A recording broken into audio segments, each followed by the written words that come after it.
Black folks have created in our United States and how that has trickled into around the world, trickled into our regular, normal, everyday life, and celebrating that. So that's what Black History Month is. My name is Sharon Callender. I am an interfaith pastor and also the facilitator for the Living Together movement in White Plains. So I'm very excited to be a part of that. And White Plains is actually the headquarters for ICERM. So very ready to get that started and eager to bring that spirit and that energy into White Plains of peacemaking and connection. I also wanted to introduce a song that we are going to listen to.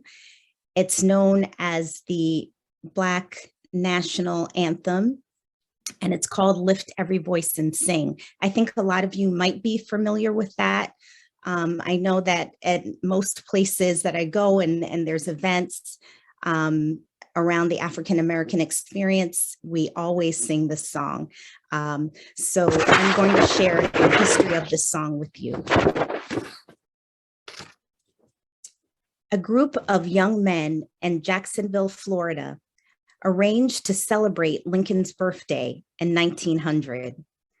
James Weldon Johnson and his brother, J. Rosamond Johnson, decided to write a song to be sung. James Weldon Johnson wrote the words and his brother wrote the music. Their New York publisher, Edward B. Marks, made mimeographed copies for them. And the song was taught to and sung by a chorus of 500 colored school children in Jacksonville, Florida. The school children of Jacksonville kept singing it. They went off to other schools and sang it. They became teachers and taught it to other children. Gradually, the song spread to other parts of the country. And today, Lift Every Voice and Sing, popularly known as the Black National Anthem, is quite generally used. Let's listen to this interesting version of it.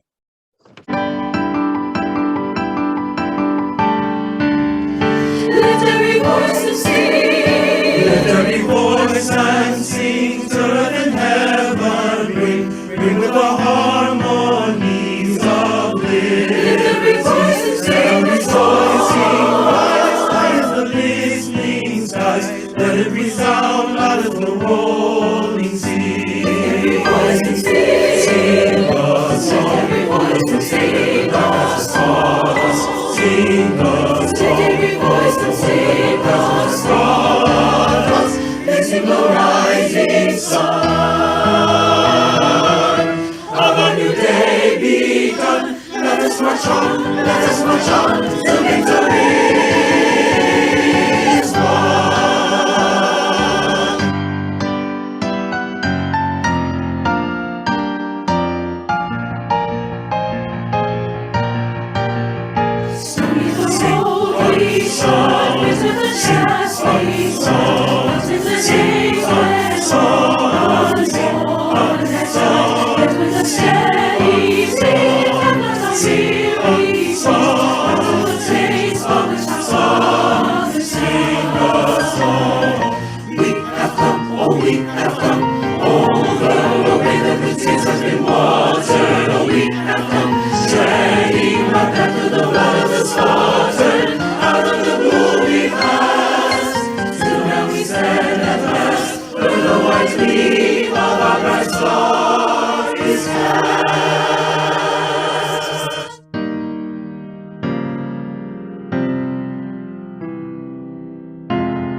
Oh, that was gorgeous. Absolutely beautiful. Now, I wanted all of us to join in our mantra. And Basil, I think, is going to put that on the screen so we can all read it together as a call and response.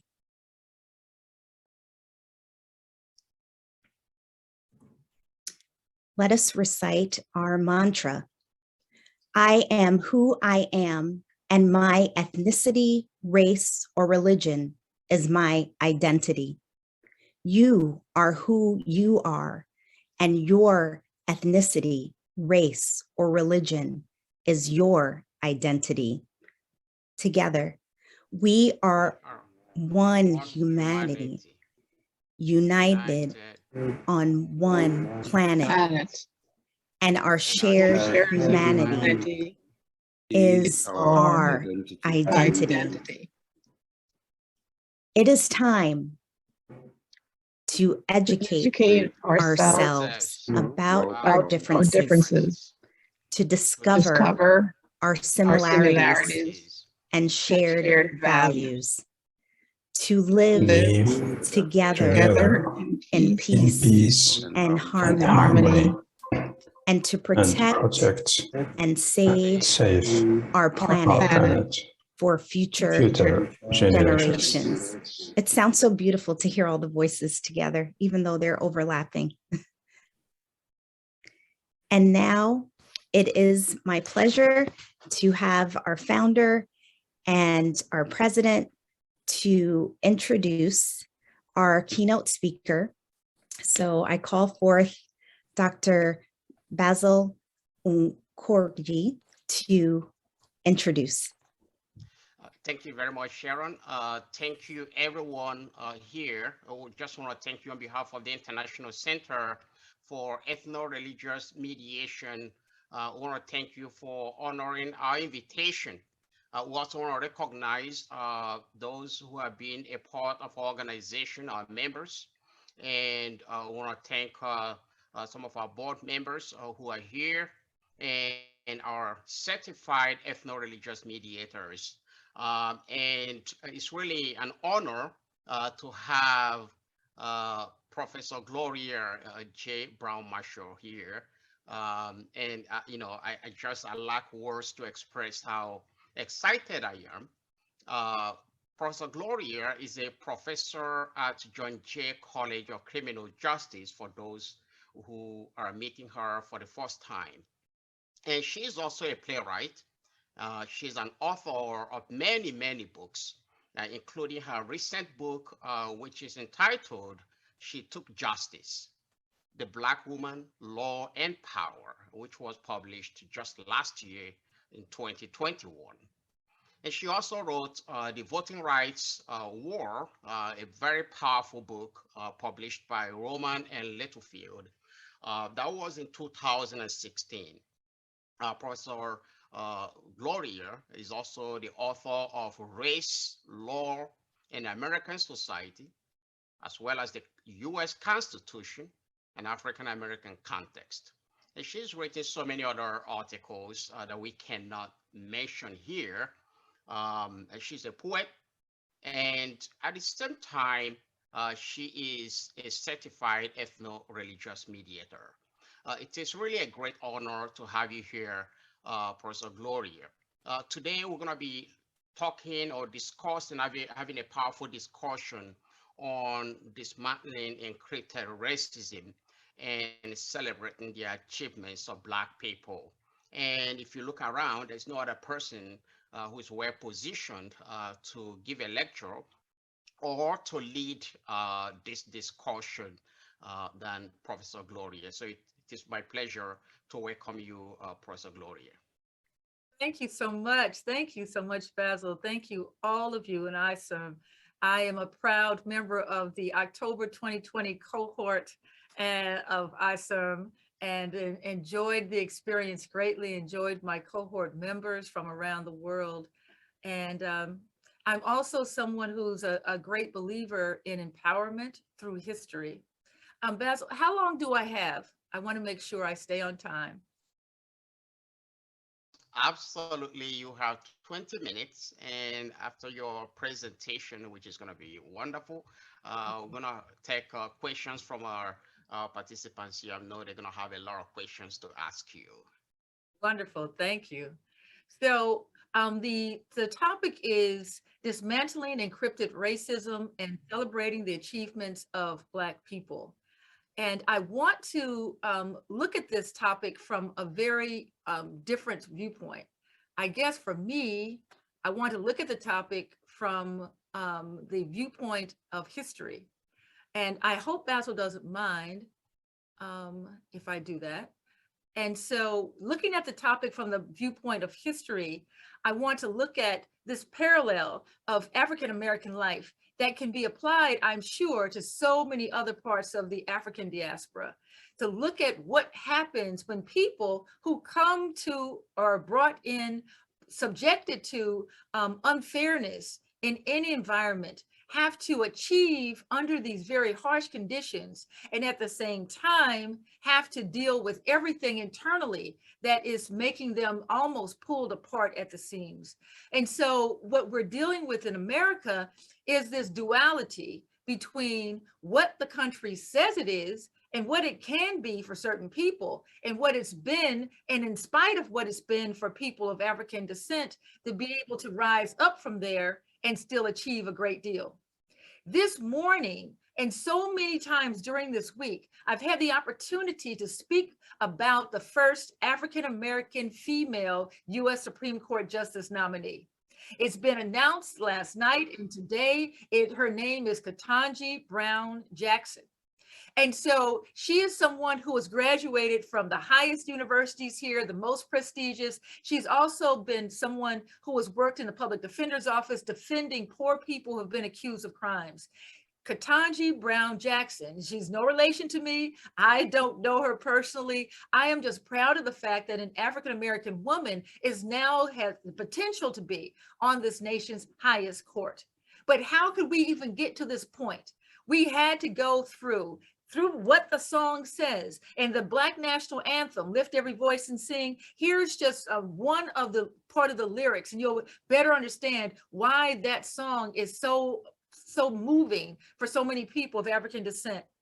God of our weary years, God of our silent tears, thou who hast brought us thus far on the way, thou who has by thy might led us into the light, keep us forever in the path we pray. Because when this song was written, this country was in the midst of lynching.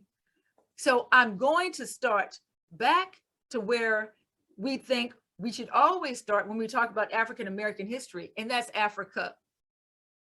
I began with Queen Nzinga, and Queen Nzinga of Angola, who was in Angola, or a queen at the time in what was called Ndongo, until the Portuguese arrived. And first they arrived visiting, then secondly, they arrived to conquer. Why? Because they were given powers by the Pope to go into any nation that was considered a heathen nation, a non-Catholic Christian nation, and subjugate those people for the labor that the old world, France, Portugal, England, and as well as Spain and many other countries of Western Europe were moving into North and South America. And they decided they would go into these lands and we subjugate you in the name of the king or the name of the queen. This was what was going on in the 1400s, the 1500s, into the 1600s. And so when we have someone like Christopher Columbus, and they talk about Christopher Columbus coming from, representing Spain, and so many others coming from Western Europe, and going into Africa and going into North and South America, it was with the idea that religion, the Pope told them that anyone who was not of Catholic belief could be subjugated and oppressed. So we have a civilization that was already there. We had a king, we have kings and queens, we have a governmental structure that was already there in Africa. We had, of course, Timbuktu and so many cultural languages and traditions and artistry taking place when the European arrived and decided that they would subjugate these people by force, by violence. and then take those people, put them on ships and transport them to another part of the world to work on behalf of that monarch for free. So those people who were of African descent were taken from Africa by force, kidnapped on gunpoint, that fomenting violence between the different tribes there, so they would attack one another and then take those prisoners of war into North and South America. And so we think about Queen Nzinga, who was a warrior princess and was someone in what is now the Congo and Angola, who fought the Portuguese to try to stop the slave trade. And yes, there were other mechanisms of slavery during that time. We know that there was slavery in Egypt, which the Israelites were enslaved by the Egyptians. We know that the Romans enslaved Christians. We know there had been different types of slavery, but we had not had the type or form of slavery that was decided by the English. The English took people from Africa, from Angola in particular, on a ship that landed in Virginia. So the state of Virginia, which is located in the southern eastern region of the United States. And back then in 1607, Virginia was a colony of England. And so these Africans who arrived in 1619. And we know this because there are many journal articles that are talking from the people who were secretary of that colony at the time in 1619, that there was an arrival of 20 and odd Africans into the colony. So what we have here, 1607, we have an English colony where people have been kidnapped from Africa and brought to this English colony. 1619, we have the Africans arriving into the colony, and 1619 is also when we have the lawmakers creating the laws of the colony. All of this is happening in Virginia in 1619. The reason why this is so important is because the United States takes its time from its inception, from that 1600th period in Virginia forward. That's where United States founding is, in Virginia in the 1600s. It's not Plymouth Rock in Massachusetts, it is Virginia in the 1600s. So what takes place in Virginia in the 1600s sets then the groundwork for what we're wrestling with today. But as I said, we've had Africans who have achieved, and yet they have to balance out the anguish of oppression. These two things are happening all at the same time: achievement and the anguish of oppression. And so achievement, we have Mary and Anthony Johnson, who are Africans from Angola, who have land of their own in the 1600s, that same Virginia colony. They also have servants of their own. They have European and African servants. So these Africans have African and European servants working for them on their farm. And then the lawmakers start to change the laws to undermine the progress of those Africans. And I believe that undermining was due to jealousy, due to a need to compete, and finding that these Africans are competing with them. Even with all of these setbacks, they're competing with the European and being successful. And they're making themselves a place in the society. They are achieving. So this idea of achievement in spite or despite of oppression is something that you see that African Americans are so proud of, that despite of all of this oppression, we continue to achieve. And as soon as Africans achieve something in this country, the rules change.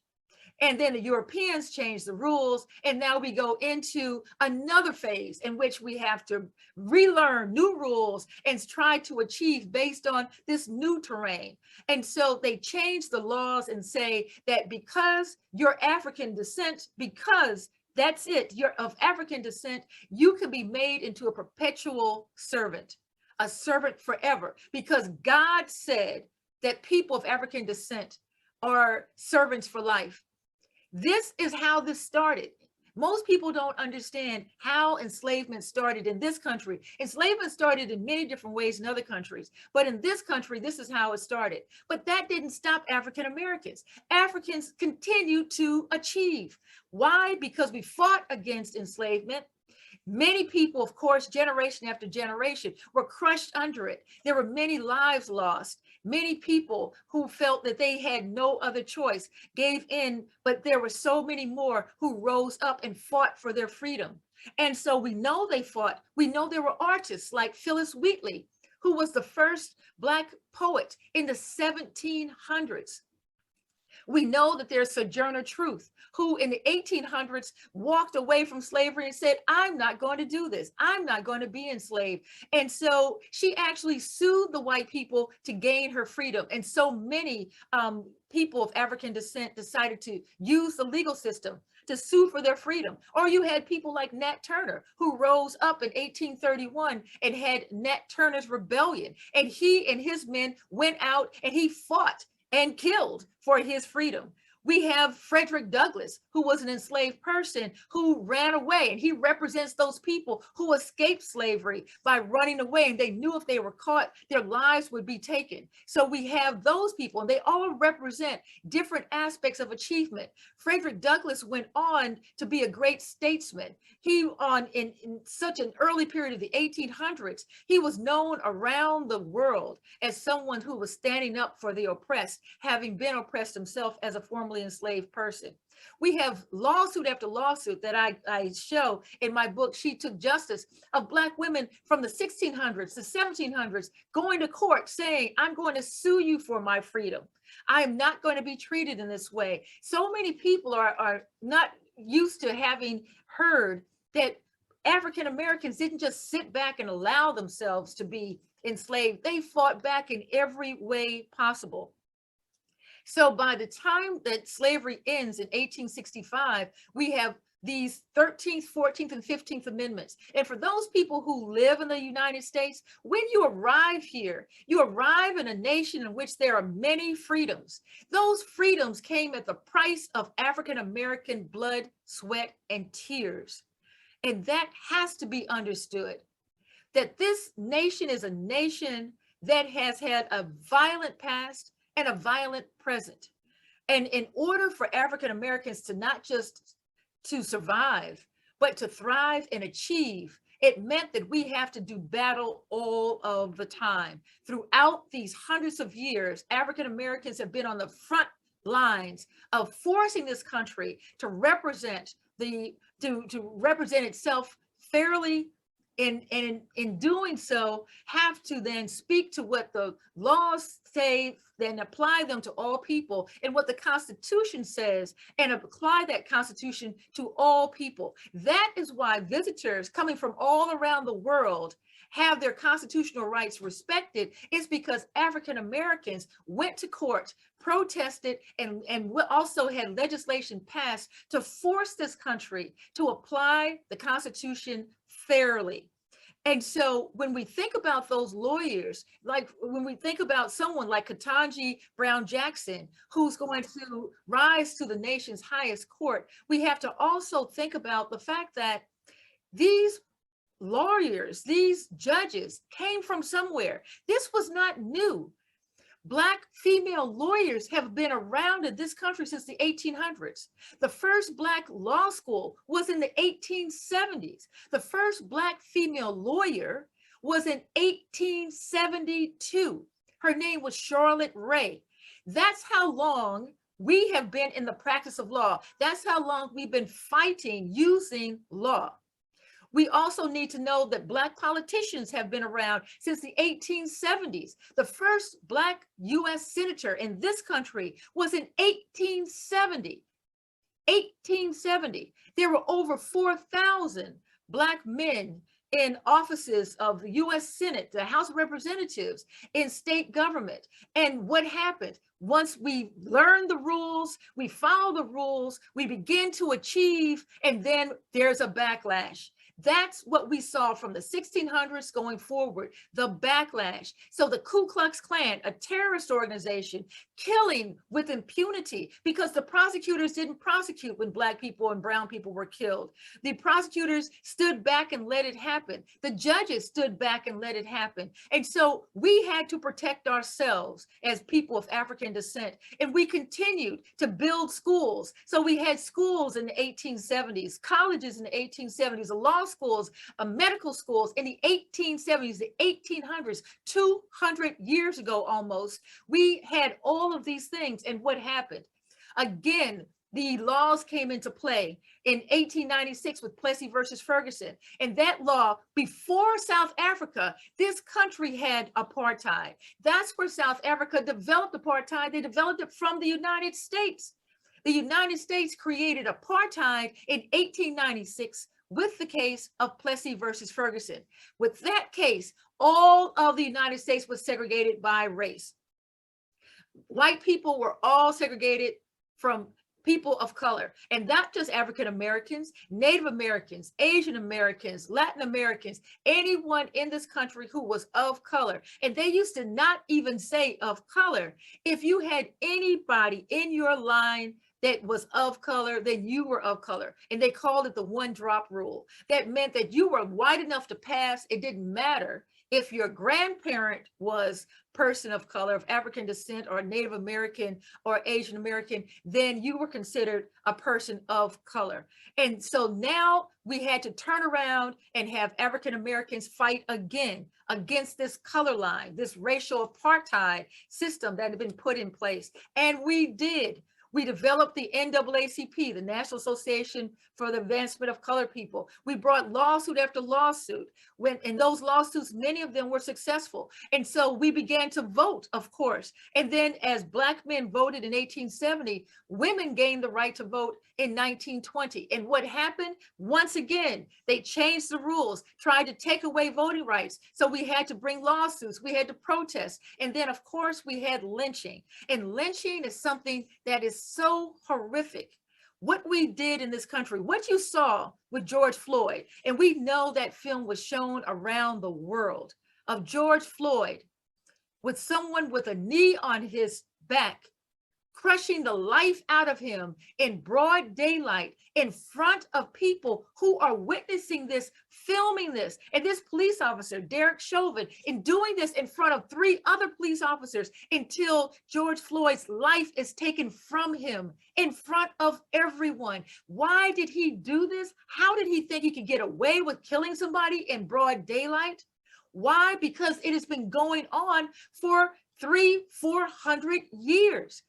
Killing people of color with impunity, no prosecution, no arrests, nothing. That has been taking place in this country for as long as the 1600s going forward. That's why he felt he could do this and get away with it. And as you know, if you're visiting this country, you see time and time again, African Americans being gunned down by police officers and having no justice. No justice. And so at the same time this is happening, we still have achievements. We still have people who are working to be better in going to school and going to the sciences and being lawyers and bringing cases. Every aspect of American life, we still have a push for achievement. We have Marian Anderson, who in the 1940s and 50s becomes an opera singer. We have people who are in the arts and sciences. We have, if you've ever seen the film Hidden Figures, the Black women who worked with NASA to make sure that we had our science and the United States went to the moon based on the mathematician genius skills of Black women. All of this is taking place at the same time we have this oppression. Even during World War II, we had segregation of the troops, but we had at the same time the Tuskegee Airmen, who were known for their courage and they're known for their vitality, known for their genius in trying to outsmart the Germans in the air. All of this is taking place in the time period of lynching and oppression. We have Martin Luther King rise up and lead the civil rights movement. We know that there was segregation in every aspect, that apartheid in every aspect of American life. African Americans decided where instead of doing a violent pushback against apartheid, they would do a non-violent pushback. But it also meant so many Black lives were taken for voting rights, for housing rights, for civil rights. Black lives were taken, but the protests continued and people continued to achieve. The reason why that's important is because the achievements made were not just for African Americans. The achievements were made for you. The achievements were made in ways in which the United States not only has to treat its own citizens better, but it has to be a better world citizen. So we then see places, countries like Ghana rising up for its independence. We see other nations saying, we're no longer going to be under the thumb of our colonists. We're going to rise up and gain our independence. And the African Americans who were a part of pushing back against the United States oppression sent a signal around the world that you should stand up for your rights too. And the reason why it's so important that African Americans be recognized, because African Americans pushing for their rights in a nation that purports itself to be the land of the free, home of the brave, we know that we have to force them to be the land of the free and the home of the brave. We have to force them, and other people around the world said, we're going to force our colonists too. We're going to push back against oppression too. I want people to actually think about what was happening in the United States and how that also had a ripple effect around the world for other people of color around the world to push back against their European oppressors and ask for their freedom, demand their freedom, fight for their freedom as well. And from that, we have the Voting Rights Act of 1965. We have the Civil Rights Act of 1964. This is what we fought and died for as Americans here, as African Americans. The 1964 Civil Rights Act said that you cannot discriminate against someone based on their race, their color, their nation of origin, or their gender.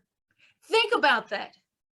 That was based on the blood, sweat, and tears of African-American protests and laws and litigation. That didn't fall out of the sky. That wasn't based on some benevolence from white people. We earned that. We fought for that. We died for that.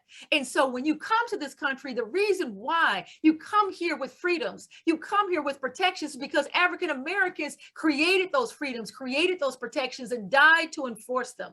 So when people then talk about African-American achievements, they can be seen in something like the rise of someone who is an African-American woman, Ketanji Brown Jackson, but it also must be seen from the little people. No one will ever know their name, who gave of their lives and livelihoods to force this nation to live up to its Constitution, to force this nation to be more than just talk when it talks to the world about peace and freedom and democracy. It forced this nation to stand up for what it claims to be the rights within the U.S. Constitution. And at the same time, every time there's a push forward for achievement in African-American life, there's a push back. And we always continue to stand up and say that we are fully human people with intellect and spirit and heart. And we are allies, always searching for worthy allies, with the recognition, with the spiritual belief that God is on our side, that we will continue to push for what is right and what is just. Are we angels? No. Do we have issues in our communities? Yes, we do. But in spite of all of that, we still continue to be champions of justice. And that is an African-American achievement no one can take away. And once you start to read history of this country, true history, you'll see that it's the African-American experience that put the conscience in the Constitution and has forced this country to live up to its ideals. And that achievement is something that happens every day in every way, in which people who are operating under such heavy oppression stand up, keep their back straight, look forward, and try to make future generations have lives better than the ones we're living right now. And with that, I'll stand back and ask if I ask you if you have questions, and I'll answer them as best I can. Thank you very much, Gloria.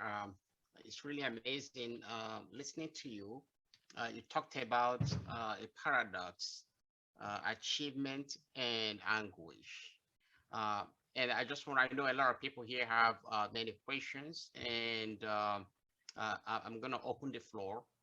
And if you have your questions, there is a place where you can raise your hand, and then I'm gonna call you. You briefly ask your question. Do not take much time. We just don't have time. I know so many other people want to ask questions, so ask your question, and then I'm going to ask Gloria to answer your question. So if you have a question, raise your hand, and then I'm going to call you. Judy, go ahead. Yes, my question is understanding the anguish and understanding the celebration, but how do you actually dismantle what's considered the encrypted racism? By knowing history. We can dismantle something if we know it exists. If you don't know it exists, you can't dismantle it. And I say that because so many people come to this country from other places and they go, we don't understand. If only African Americans worked a little harder, why do they complain all the time? Why can't they take advantage of all the opportunities that are there?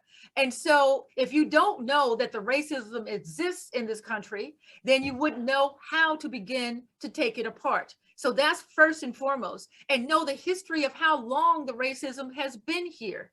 And it's a racism against the color. It's not just against African Americans. And what we'll find is that you hit a ceiling, and it's a color ceiling. And when you hit that ceiling of color, that you can go so far, but then stop, then you'll see that, oh, so maybe what these Black people were saying is true. I never thought about it like that until I personally experienced it. And so it's difficult then to have allies who will help dismantle something they don't believe exists, and they think that people are just complaining too much. And I'll give this example. Before 9/11, people did not think that there was any prejudice against Muslims. And then after that, you began to see the anti-Muslim sentiment rise to the surface. And now you have to deal with this anti-Muslim sentiment. But if you say, oh, there is none, it doesn't exist. Oh, those people of Muslim, who practitioners of Islam, oh, they're just complainers. There's nothing going on. There's no real problem. And so then you have to say, wait a minute. If you don't at least acknowledge the problem, how are we going to dismantle it? I think that is something that's very important for us to understand. We need to see that there is a problem so we can address the problem. The second part of it is, once we see there is a problem and we begin to address the problem, one way to address it is to say, what role are we playing in the problem itself? And that's what's taking place here in the United States. They have actually passed more than 24 laws to stop teaching any type of history that makes white people feel bad. This is literally, they are passing laws, already passed them, to say if you are teaching any type of history that makes white people feel uncomfortable, you are not allowed to teach it in public schools and in some private schools as well, across the country. Because we know to dismantle racism, you have to say it exists. And so to say that we're not going to teach it, they are actually banning books, history books. My book in certain states, my book would be banned, that you could not teach about racism. You could not teach about this sentiment that's anti-color. And so that's why I say it's so important for us to know it exists, and then to say, how can we see it now in its many phases in modern society? Because so often we're looking for something that's on its face, like, oh, you cannot come into this room, you cannot get this job if you are of this ethnicity, or you are of this race. But they don't put it on its face anymore. Now it's more implicit. Now it's behind the scenes. So you have to understand the vestiges.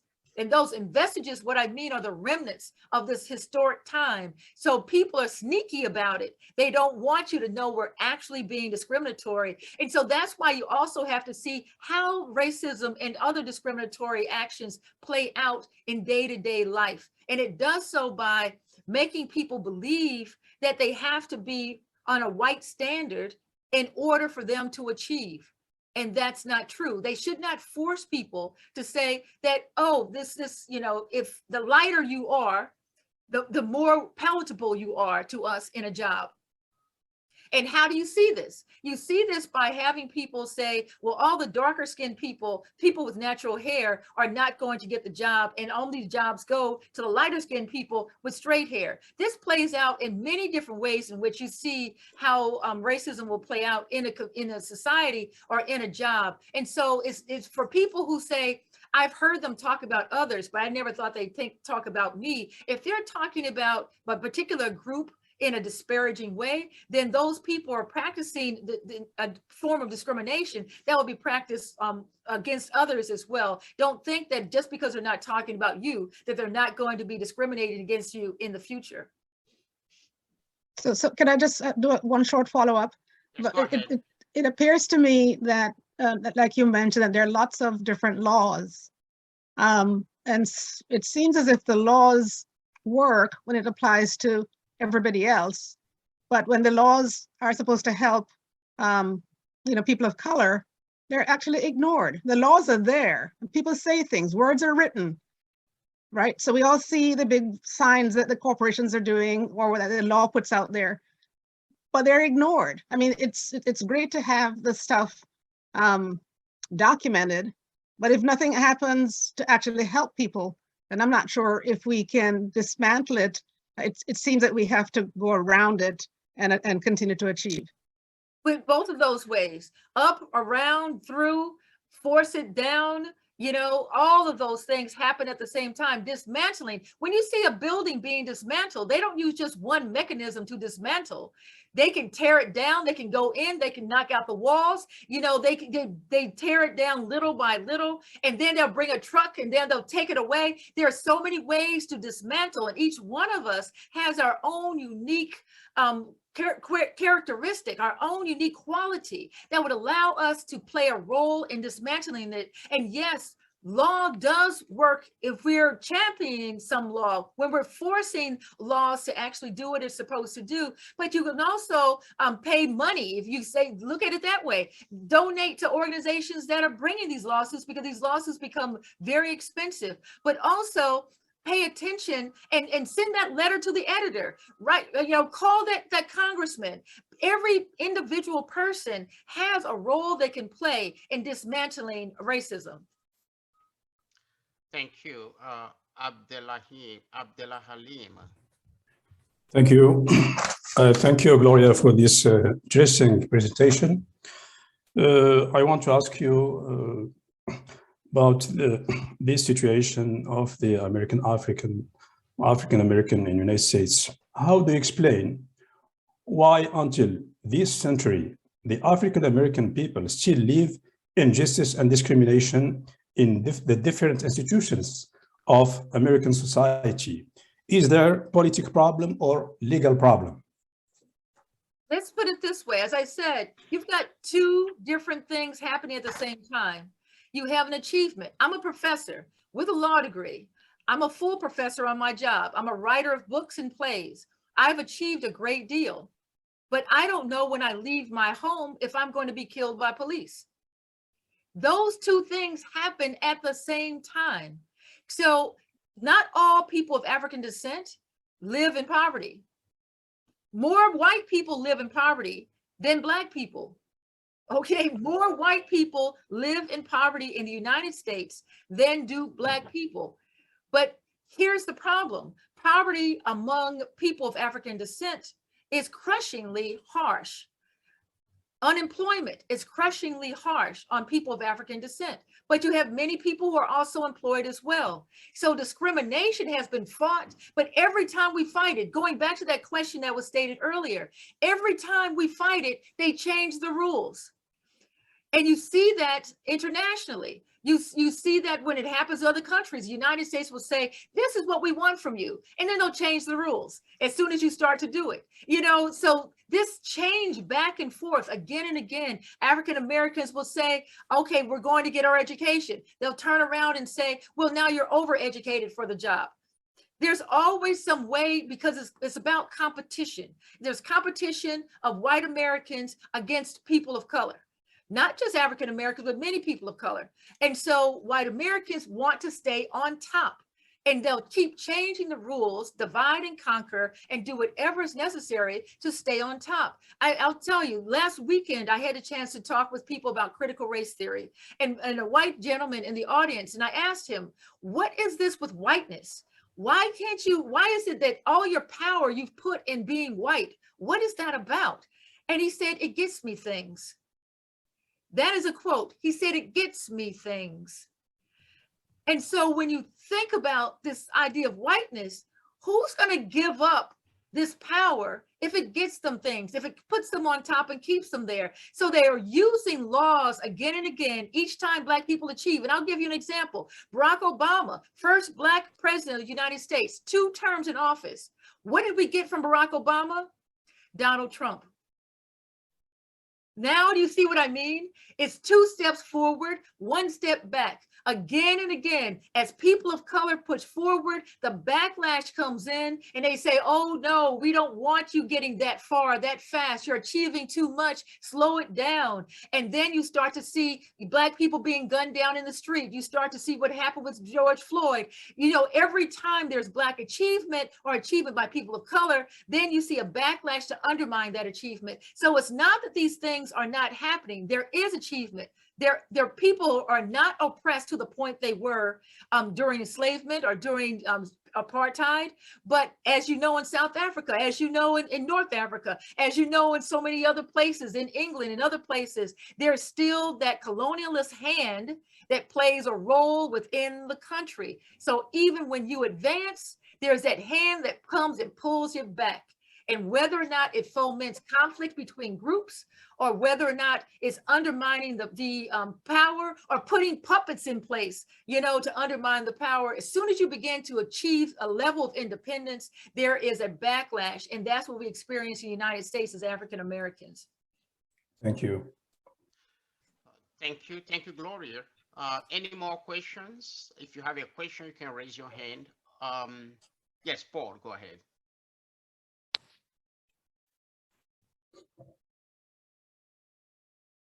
You're muted.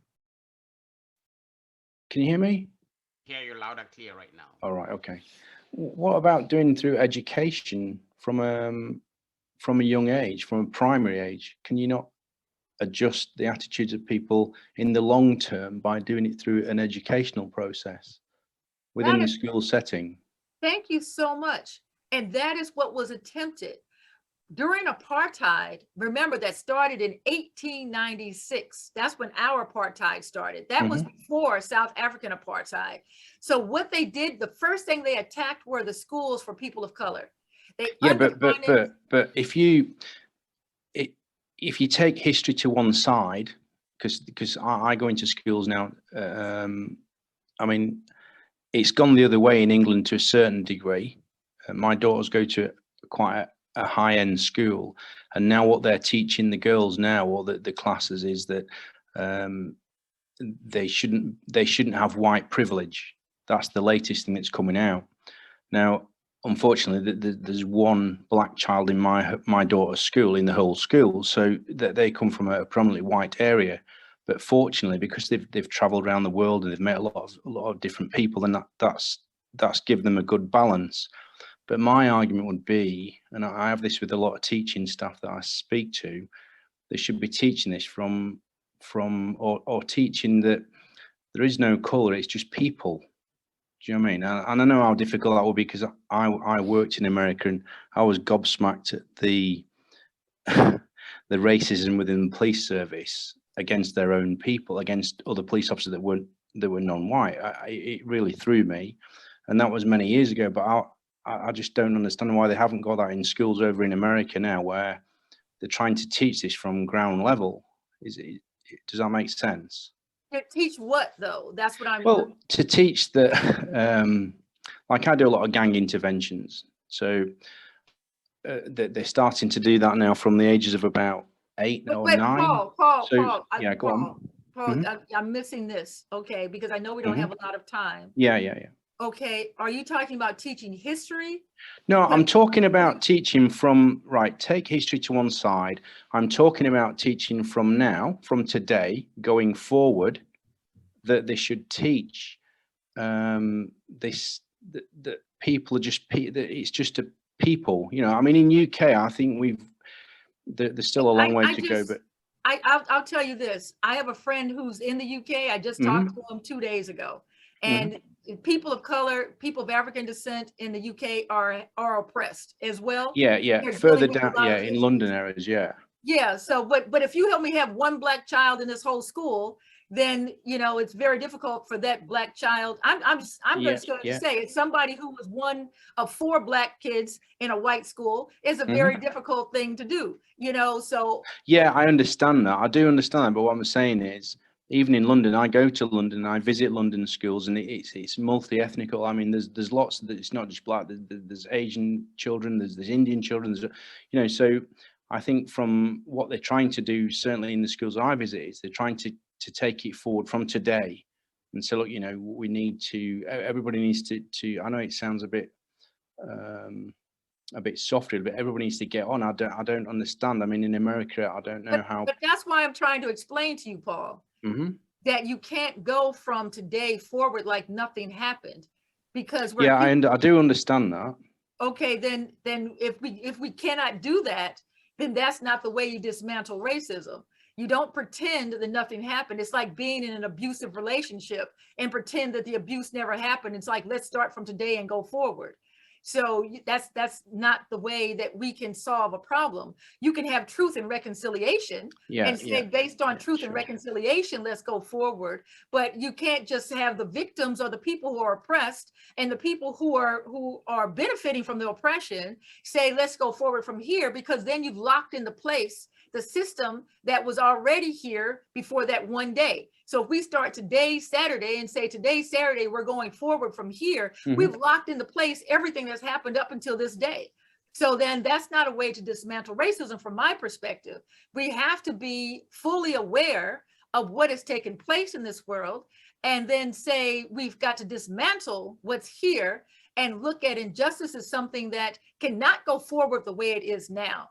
But to say it can't go forward the way it is now means we have to acknowledge and be aware of what has happened in the past.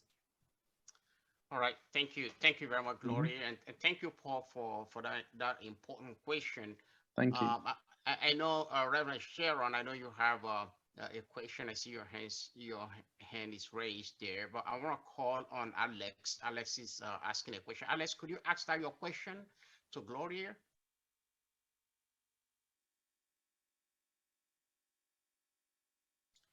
Alex? Yeah, my question is, what are your thoughts on the possibilities of using restorative practices to address historical injustices? I think that would be an excellent method, one of the methods to use. And as we said before, when people tear down a structure, a building, they don't use just one method. They use many different methods. You have things that are hands-on.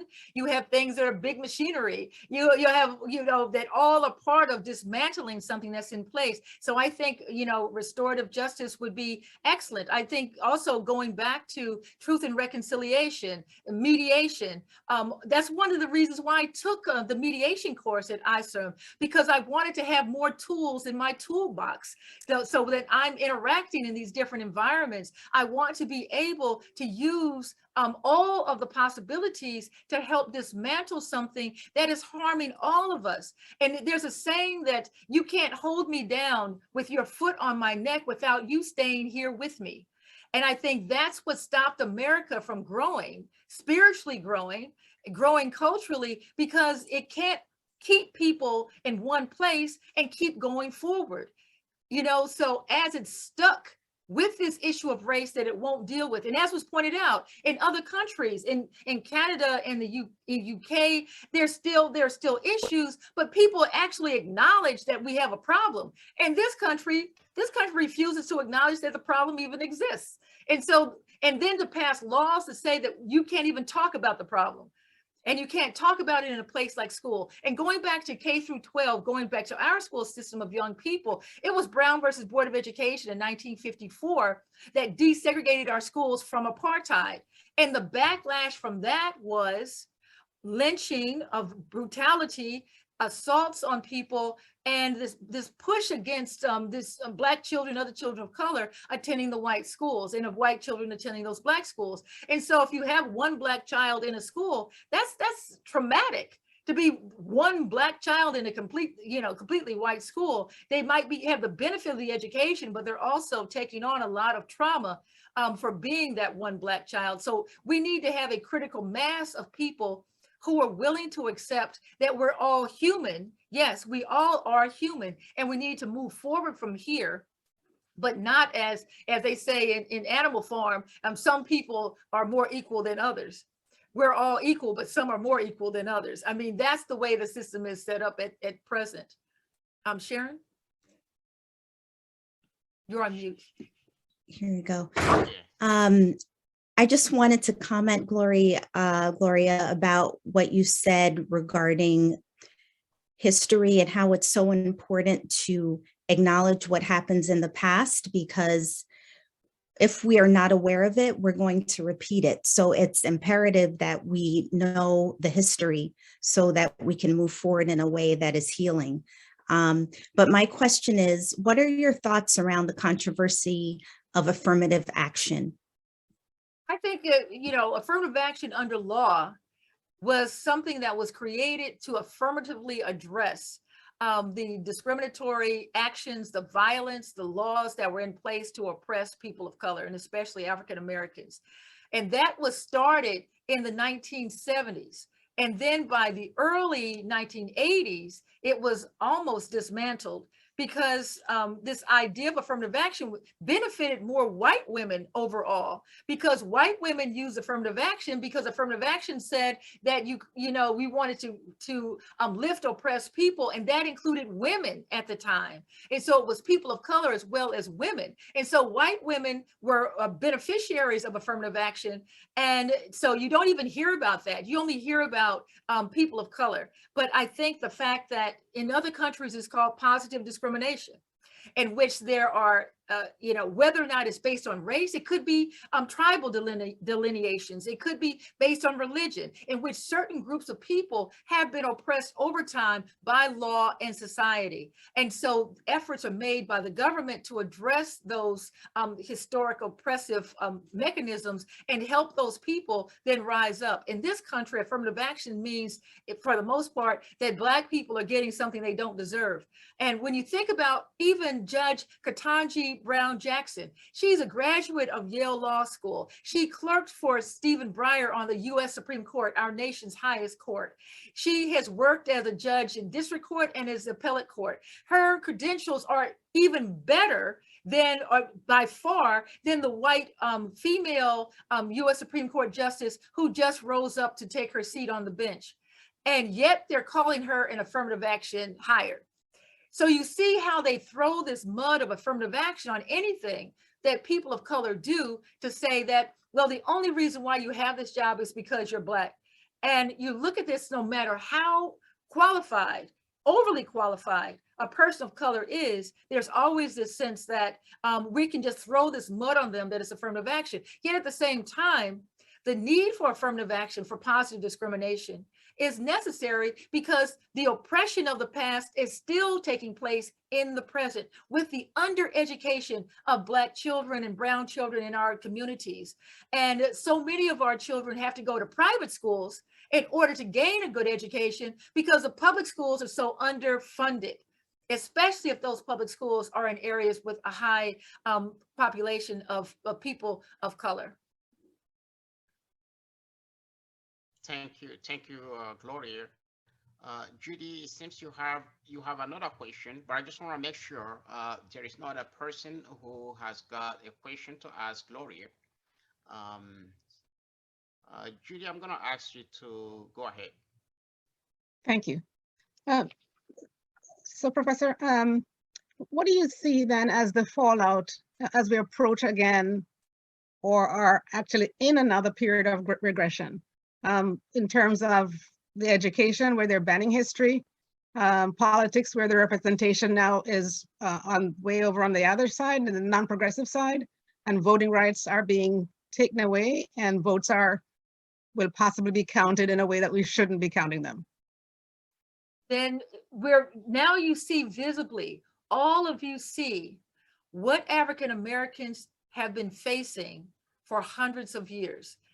What we see that's made so evident is the battle that we have before us, but it's not a new battle. So we use litigation, we use protest, we use the changing of the laws.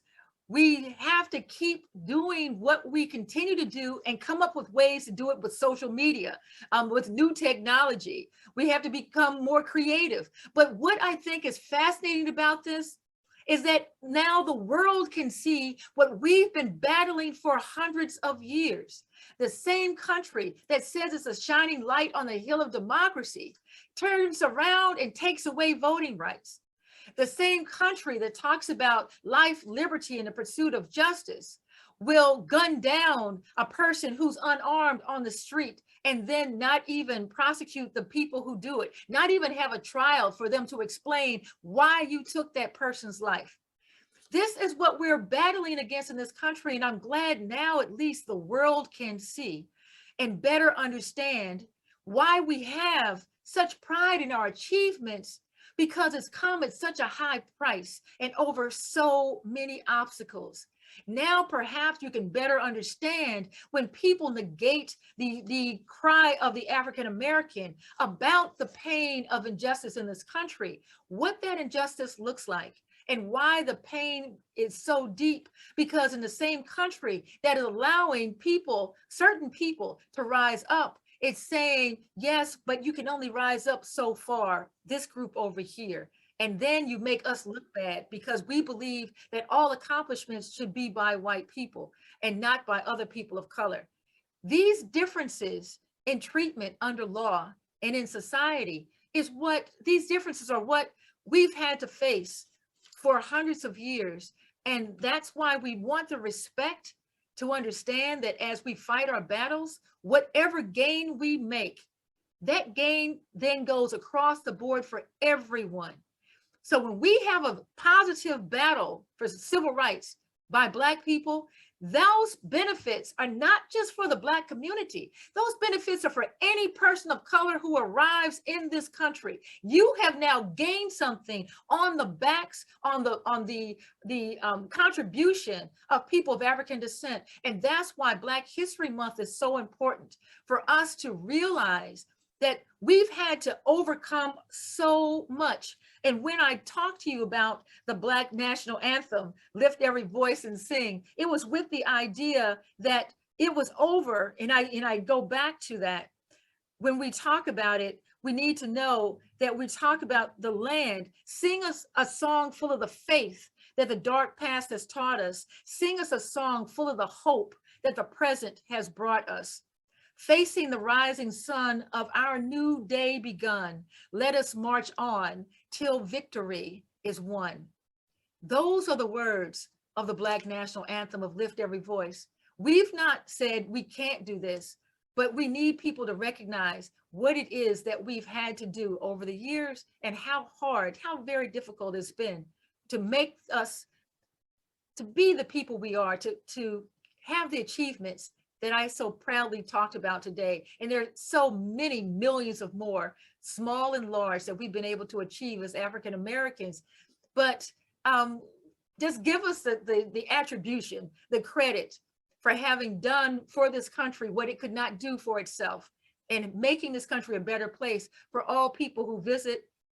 And our fight, one of the things, our fight for freedom in places like South Africa, it was in the United States that we actually went to jail, many people here, fighting to stop apartheid in South Africa. So it's not just what we do in the United States, but what we do and try to send a message to the rest of the world as well, to fight oppression, even when it puts on a face of being about liberty and justice for all, and still have to put on that good fight. Thank you. Thank you very much, Gloria. Because of time, I will just ask you one question. If I want to buy She Took Justice, where can I get it? Thank you so much. Well, if you want to buy She Took Justice, then you can buy it on Amazon and all those places, but you can also buy it on the site Routledge.com, because it's published by an English publisher. And if you go to the site of Routledge, and I'm going to put it, it's like you can find it. I should have done this ahead of time, right? Routledge.com. And then you can go to that site, and on Routledge will give you the if you could find that, and that's Routledge. And on the site, if you go on the site itself, and I put it in the chat, the Routledge.com site, you can find the book there, and you can get 20% off. And you can have 20% off, and I'll give you the secret code. It's FLR40, and that will give you the discount code for 20% off of She Took Justice. So FLR40 gives you a discount code, 20% off, and the book is $19.95, but you'll get 20% off on the Routledge site only. You could always go to Amazon, but that's the site that will give you the 20% off using the discount code. Thank you. Thank you. I really appreciate this opportunity. I'm gonna get a copy hopefully this week. Yeah. Thank you. I just want to use this opportunity to inform everyone that we are hosting a conference, our international conference on ethnic and religious conflict resolution and peace building. It is scheduled for September the 28th through September 29th. It's going to be in the Westchester area. So the call for papers is already on our website. If you want to send your abstract or a paper, you can send it, read the call for papers and send the abstract to us. We also have, as Gloria said, we have a mediation training. It is a specialized type of mediation where we train people to become ethno-religious mediators. So if you want to participate in one of our training sessions, you can find that information on our website. Reverend Sharon, do you have something else to say?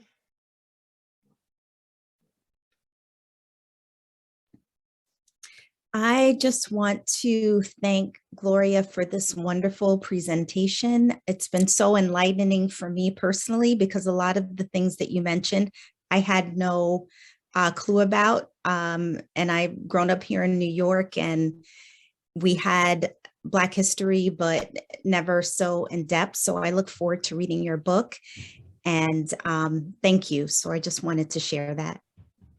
I thank you too. And I just want to say, so much that was done non-violently.